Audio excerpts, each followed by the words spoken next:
கூலி 1000 கோடி அடிக்குதா இல்லையா அதை பற்றி எனக்கு கவலையே கிடையாது. படம் பார்த்துட்டு போகிற அந்த ரசிகர்கள் இந்த படத்துக்காக கொடுத்த 150 ரூபா, 200 ரூபா, 180 ரூபா, 210 ரூபா அந்த காசு ஒர்த்துப்பா, இது போதும். இது வந்து ரஜினி சொல்கிறது. இதையே தான் லோகேஷ் கனகராஜ் சொல்கிறாரு. நான் இந்த நம்பர்ஸில் கலெக்ஷன்ஸில் எனக்கு பெரிய நம்பிக்கை கிடையாது. அதெல்லாம் தாண்டி கூலி 1000 கோடி அசால்ட்டாக அடிக்கும் அப்படின்றதுக்கான சம்பவம் என்னென்னா, நார்த்தில் தொடர்ச்சியாக, அதாவது நார்த் இந்தியாவில் தொடர்ச்சியாக சவுத் இந்தியன் படங்கள், அதுவும் குறிப்பாக தமிழ் படங்கள், நீங்கள் ஆந்திரா கர்நாடகா படங்களும் ஒத்துக்கிறாங்க. சவுத் இந்திய படங்கள் ஓடிடி பஞ்சாயத்துனா என்ன, நாம் இங்கே தமிழில் அல்லது வந்து தென்னிந்தியாவில் ஒரு படம் ரிலீஸ் ஆகி 4 வாரத்துக்கு அப்புறம் ஓடிடியில் நீங்கள் போட்டுக்கலாம் அப்படின்னா, ஆனால் நார்த்லன்னா 8 வாரத்துக்கு அப்புறம் தான் நீங்கள் ஓடிடிக்கு கொடுக்கணும்.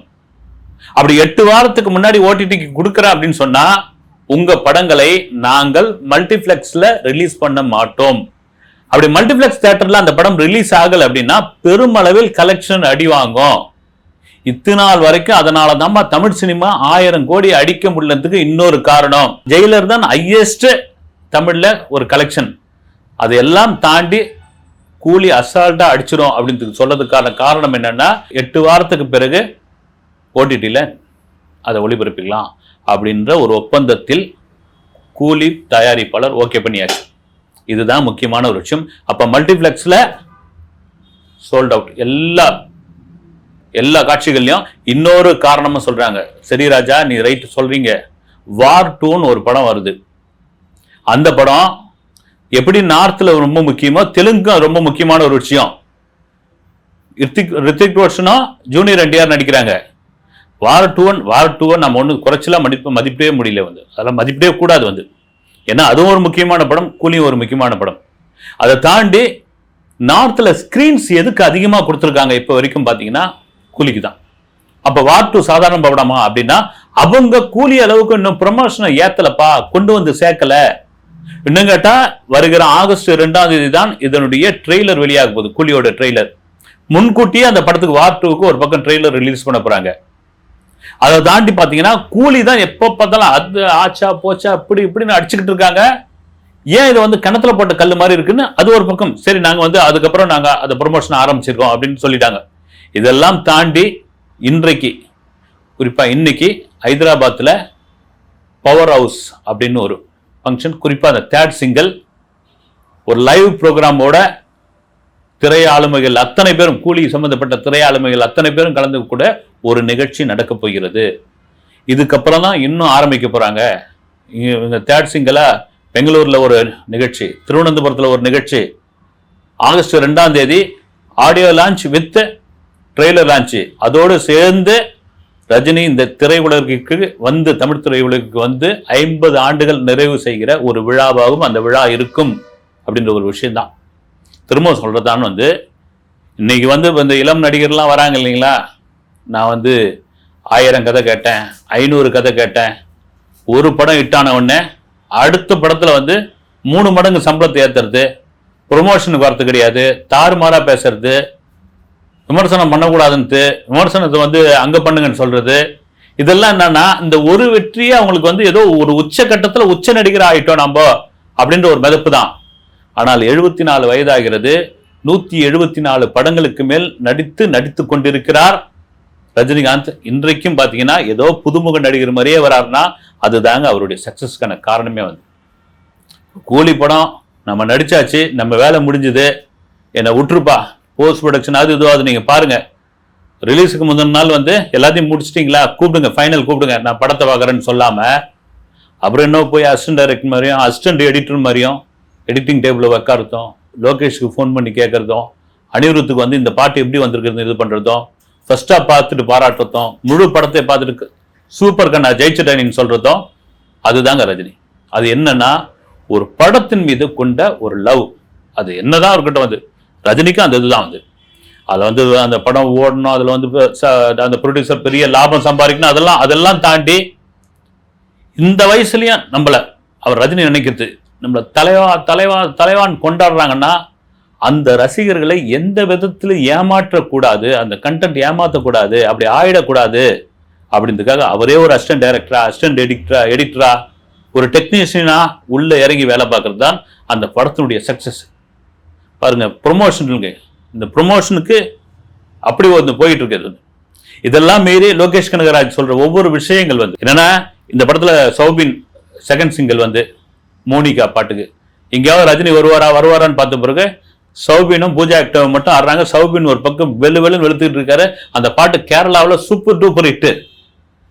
மஞ்சுமல் பாய்ஸ்ல நடிச்ச இந்த சௌபினா இந்த ஆட்டம் போடுறதுன்னு. ஆனா லோகேஷ் சொல்றாரு, இந்த கேரக்டருக்கு நான் ஆரம்பத்தில் ஒரு மலையாள நடிகரை மனசுல வச்சா அவர் பேரை சொல்ல விரும்பல, அவரை தான் மைண்ட்ல வச்சிருந்தேன், அவர் சொல்ல விரும்பல, அவர்கிட்ட போய் சொன்ன, அவர் ஏதோ ஒரு காரணம் சொல்லிட்டாரு, அதன் பிறகுதான் நான் பகத் பாசில் கிட்ட போய் சொல்றேன்.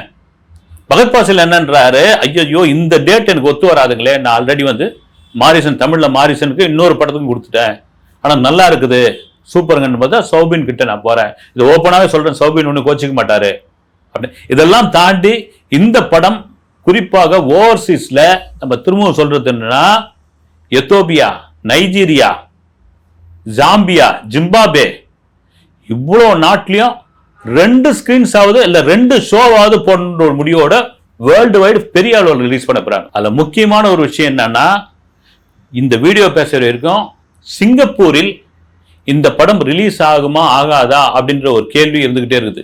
ரிலீஸ் ஆகும், அதே சமயத்தில் அதிகப்படியான ஸ்கிரீன்ஸ்ல ரிலீஸ் ஆகுமா அப்படின்ற விஷயம் என்னன்னா, அங்க இருக்கிற கேத்தாய் சினிப்ளெக்ஸ் அப்படின்ற ஒரு தியேட்டரிக்கல் ஒரு பெரிய தியேட்டர் நிறுவனம் அவங்க தற்காலிகமாக ஒரு ஸ்ட்ரைக் ஒன்று பண்ணியிருக்காங்க. கிட்டத்தட்ட அவங்க கிட்ட ஒரு 75 ஸ்கிரீன்ஸ் இருக்குது. இந்த கேத்தாய் முக்கியமான ஸ்கிரீன்ஸ் எல்லாம் அவங்க கிட்ட தான் இருக்குது. சிங்கப்பூர்ல ஒரு தமிழ் படம் ரிலீஸ் ஆகுதுன்னா அவங்க தியேட்டர்ல அவங்க ஸ்கிரீன்ஸ்ல அப்படி ஒரு கொண்டாடுவாங்க. அப்படி இருக்கும்பொழுது இந்த படத்தை கிட்டத்தட்ட சிங்கப்பூர் வரைக்கும் 4.5 கோடி ரூபாய்க்கு ரைட்ஸ் வாங்கியிருக்காங்க. அப்படின் பொழுது இந்த கேத்தாய் தற்காலிக இந்த போராட்டம் நடக்கும் பொழுது இது நீடித்தால், ஆகஸ்டை தாண்டி நீடித்தால் அங்க ரிலீஸ் ஆகாது. ஏன்னா சிங்கப்பூர்ல ரஜினிக்கு வெறும் தமிழ் ரசிகர்கள் கூட கிடையாது, மலாய் பேசுறவங்க, சைனாக்காரங்க அத்தனை பேர் இருக்காங்க. அத்தனை பேர் ஆவலோட இருக்காங்க. நம்ம சொல்லவே தேவையில்ல ஜப்பான்ல அவருக்கு எப்படியாப்பட்ட ரசிகர்கள் இருக்காங்கன்னு. ஒரு ஆள் முத்து படத்தை பார்த்துட்டு முத்து படம் மாதிரியே சுத்திட்டு இருந்தாப்ல. அதே மாதிரி பாட்சா பட கெட்டப்ல ஒருத்தர் ஆட்டோலாம் நிக்க வச்சு நின்று போஸ்ட் கொடுத்தாப்ல. ஜப்பான் எவ்வளவு பெரிய நாடு அது எல்லார் மனதிலையும் போய் இடம்பெறதுன்னு ஒரு விஷயம் இருக்குல்ல, அது ரஜினிக்கு மட்டும்தான் அங்க மேஜிக் நடக்கும். அதுதான் இப்ப அதை தான் சொல்றாங்க, வார் படம் பெரிய அளவுல நீங்க நார்த்ல ஒண்ணுமே பண்ண முடியாது. அங்க ரித்திக் ரோஷன் ஒரு பெரிய ஆளுமை, தெலுங்குல நீங்க நாகார்ஜுனா வச்சு பண்ணிட்டா ரைட்டு, அங்க ஜூனியர் என்டிஆருக்குன்னு ஒரு பெரிய ஃபேன் இருக்காங்கல்ல, அதெல்லாம் தாண்டி கண்டிப்பா ஜூனியர் என்டிஆருக்கும் ஒரு பெரிய ஃபேன்ஸ் இருக்காங்க. நாகார்ஜுனா என்ன மாதிரியான ஒரு கேரக்டர்ல பண்ணிருக்காரு, வில்லனா பண்ணிருக்காரு, அந்த வில்லனை அங்குள்ள தெலுங்கு ரசிகர்கள் எப்படி ஏற்றுக்கொள்ள போகிறார்கள் ஒரு விஷயம் இருக்குல்ல, அதுல நாகார்ஜுனாவே ஒரு இன்டர்வியூல சொல்லியிருக்காரு, இந்த படத்துக்கு அப்புறம் தொடர்ச்சியா இந்த மாதிரியான கேரக்டரோட கதை சொல்றவங்க எனக்கு ஒரு 50 பேராவது போன் பண்ணுவாங்க பாருங்கிற. அப்படி ஒரு எக்ஸலண்டான ஒரு கேரக்டர் லோகேஷ் பண்ணியிருக்காரு, எனக்கு வழிமுச்சு கொடுத்துருக்காரு அப்படின்ற ஒரு விஷயம். அப்படியே நீங்க நார்த்ல போனீங்கன்னா வார் 2 ஓகே ஒரு முக்கியமான படம் தான். அதே சமயத்துல ரஜினிக்கும் எப்படி எங்க மலாய் பேசுறவங்க, சைனாக்காரங்க, ஜப்பான்காரங்க இருக்கும்போது நார்த்ல ரஜினிக்குன்னு ஒரு பெரிய ஃபேன் கூட்டமே இருக்குதுங்க. ஏன்னா கிட்டத்தட்ட 12 படங்கள் இந்தியில நடிச்சிருக்காரு. அவர் நடிக்க போன புதுசில் அவருக்கு வாத்தியாரா கையை பிடிச்சி உள்ள கொண்டு போனது அமிதாப் பச்சன் தான். அதே போல அவங்களுக்கு அவர் ரஜினிக்கு இன்னொரு பேக் போனா இருந்தவங்க, ஒரு துணையா இருந்தவங்க, நீ இண்டஸ்ட்ரியில கலக்கு, நீ கலக்கு தம்பி, நான் பாத்துக்கலாம், நீ தூள் கலப்பு அப்படின்னு சொன்னவங்க நடிகை ஹேமாலினி, நம்ம ஊரு லேடி அவங்க. இதெல்லாம் மீறி பல இந்தி படங்கள் அவர் பல படங்கள்ல நடிச்சிருக்கு. கங்குவா மாதிரியான படங்கள், எல்லா படங்களும் வாங்க. இந்தியில ரஜினிக்குன்னு ஒரு ஆடியன்ஸ் இருக்குது. உங்களுக்கு ஒரு சம்பவம் சொல்லணும்னா, இந்தியில பேவா பா அப்படின்ற ஒரு படம் அந்த படம் தேவர் பிலிம்ஸ் தயாரிக்கிறாங்க. அந்த படத்தை அநேகமா ஆர் தியாகராஜன் டைரக்ட் பண்ணார்னு நினைக்கிறேன். ஒரு காட்சி ஒன்று எடுக்கிறாங்க, ரஜினிக்கும் இன்னொரு ஹீரோக்குமான காட்சி. அது அந்த ஹீரோ ரீடேக் வாங்கிட்டே இருக்கிறாரு. அவர் நேராக டைரக்டர் கிட்ட சொல்றாரு, சார் ப்ளீஸ், ரஜினி கண்ணில் ஏதோ ஒரு பவர் இருக்கு, இந்த 1-to-1 பார்க்குற மாதிரியான ஒரு காட்சி தயவுசெய்து எடுக்காதீங்க, கட் ஷாட் வச்சு எடுத்துங்க, எனக்கு பயங்கர டிஸ்டர்பன்ஸ் ஆகுது அந்த கண்ணை பார்க்கும்போது ரியலா சொன்ன ஒரு விஷயம். இது அப்போதைய மீடியாக்கள்ல, பாலிவுட் மீடியாக்கள்ல மும்பையில பெரிய அளவில் பேசப்பட்டது. அந்த நடிகர் வேற யாரும் இல்லை, ராஜேஷ் கண்ணா. எதுக்கு சொல்ல வரேன்னா, அந்த அளவுக்கு ரஜினிக்கான ஃபேன்ஸ் இருக்காங்க வந்து. அங்க போனா மராத்திலையும் பேசுவார் வந்து. அப்படி பாம்பேல போனா நம்ம ஊர் கார் வந்துட்டார், அது ரஜினியே சொல்லியிருக்காரு. அங்க போனா மராத்திக்காரன்றீங்க, இங்க அங்க போனா வந்து கன்னடக்காரன்றீங்க, இங்க வந்தா இதுன்றீங்க, அங்க போனா தமிழ்காரன்றீங்க அப்படின்னு. அங்க மராத்தியில பேசணும்னு அப்படி ஒரு குஷி ஆயிட்டாங்க வந்து. பாசம் தானே வந்து. அவருடைய வேறு அதுவாக இருந்தாலும் நம்முடைய மண்ணுடைய மைந்தன் இங்க வந்திருக்கிறாரு. தமிழ்ல இங்க இருந்து இங்க இந்த வேர்ல இருந்து புறப்பட்ட ஒருத்தர் தமிழ்நாட்டுல இப்படி கொடி கட்டி பறக்கிறான்னு ஒரு பெருமை தானே வந்து. அவர் ஏறக்குறைய என்ன, அவர் தமிழ்நாட்டுக்காரராகவே மாறிட்டார் வந்து. 2 மகள்களும் தமிழ்நாட்டுல இருந்தான பொண்ணு கட்டியிருக்காரு.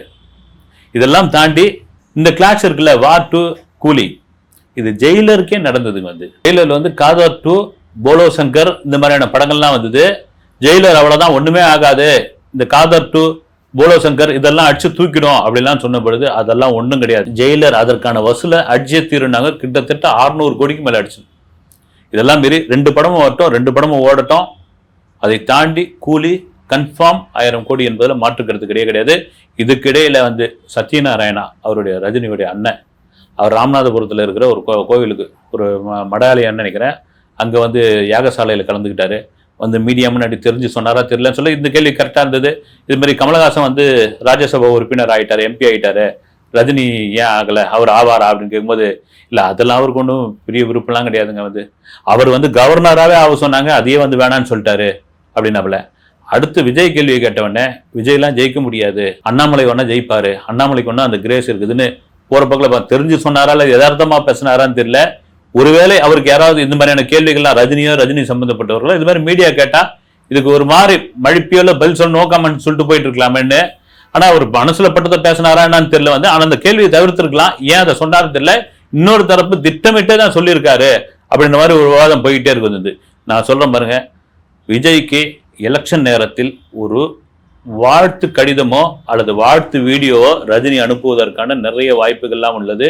அதையெல்லாம் தாண்டி ரஜினி நினைச்சிருந்தா அரசியல் எப்பொழுதும் வந்து முக்கியமான இடத்தையே பிடிச்சிருக்கலாம். ரைட்டு, நாம வரல, நம்முடைய தம்பி மாதிரி இருக்கிற விஜய் வராப்புல, அவருக்கு ஒரு துணிச்சல் இருக்கு, வரட்டும் அப்படின்னு ஒரு வாழ்த்து கண்டிப்பா சொல்லுவார். இதெல்லாம் தாண்டி இந்த வயதில் முழுக்க சினிமான்ற ஒரு விஷயம், அந்த சினிமாவுக்காக இறங்கி பண்ற ஒரு விஷயம் வந்து, குறிப்பா கூலி அடுத்து வந்து ஜெயிலர் 2 ஒரு முக்கியமான விஷயம். நம்ம இவர் நித்திலன், குறுங்கும் பொம்மை, மகாராஜா படங்களுடைய டைரக்டர் நித்திலன் போய் இடையில மீட் பண்ணார்ல, அவருடைய கதையில நினைக்க போறாரு அப்படின்ற மாதிரி ஒரு தகவல் வந்து, அது கிடையாது இப்போதைக்கு அப்படின்னு சொல்லிட்டாங்க. என்ன காரணம்னா, ஒரு கமர்ஷியல் படம் தான் பண்றதுக்கு ரஜினி விரும்புறாருன்னு, அது யார் டைரக்டர்னு இன்னும் ஃபைனல் ஆகல. ஒருவேளை ஜெயிலர் 2 முடிஞ்ச பிறகு அதற்கான முறைப்படியான அறிவிப்பு வரும் என்று நினைக்கிறேன். அடுத்த வீடியோவில் சந்திக்கிறேன். நன்றி.